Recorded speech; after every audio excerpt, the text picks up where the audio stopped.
In the 8th lecture of Paul Cantor's series on commerce and culture, he dives into the rise of the motion picture. So we've talked about Shakespeare and his plays. We've talked about Rubens and Rembrandt, their paintings, Charles Dickens and his writings. And Cantor has explained how all of these people were very commercial. They were very involved in the market, even though a lot of times we have this mindset of the starving artist, of these people in their attics creating their masterpieces without the knowledge of the world and not getting credit for it, but how that's wrong. These people were all very involved with the market and profiting off of their work. And many times that's the reason why they were doing a lot of the things that they were doing. So when we get now to the motion picture, we don't have to, I think as hard about this being commercialized, because we see it today with Hollywood. We see how much money is being made off of it and just the profitability in it. And that's, Cantor explains that that's how the motion picture has been from the very beginning. When Thomas Edison kind of invented the way for the motion picture to begin, it was commercialized from its birth. From the very beginning, there were these clips or little ads or whatever, and they were designed to make money. So it was commercialized from the very beginning. But on the other side, people kind of had to fight over whether it was art or not. At the beginning of the 20th century, nobody knew that the motion picture was going to be this new actual art form that was going to take over. Nobody knew that.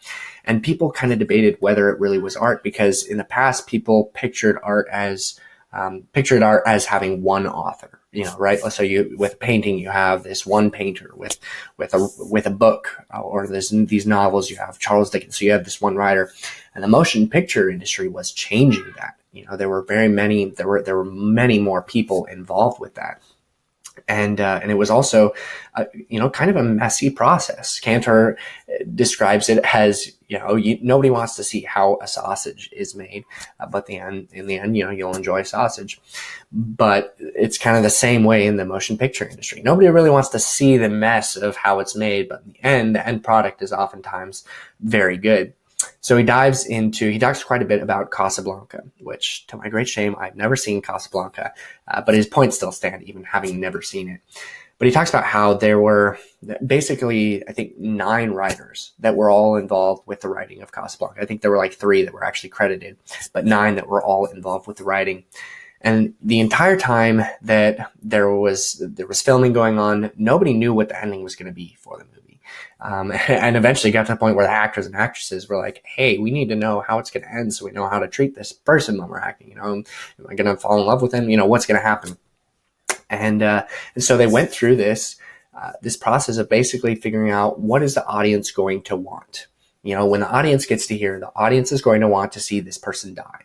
The audience is going to want to see this person kill them, and so on and so forth. So they went through, what does the audience want? Very commercialized kind of way of thinking of, what does the customer want? We want to please them and give that to them. And this just kind of goes against a lot of people's mindset of, people want to be able to predict things. This is exactly how it's going to be, and we're going to stick to that. But so much good art comes through spontaneous thinking and ideas that you didn't know before. And that's not to say that there's not a lot of planning that goes into film. Certainly there is, especially when you're risking that much money, there has to be a ton of planning that goes into it. But the plan of what you think it's going to look like at the beginning, it often looks very, very different from what you thought it was going to look like. And I think this transfers well over into life.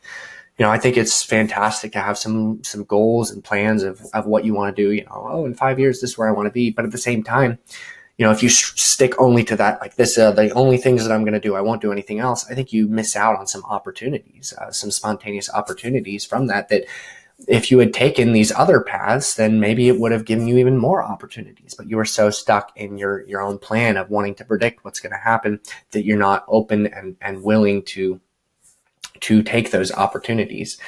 And, if you make enough movies, eventually you're bound to make a good one, right? And the same thing with life.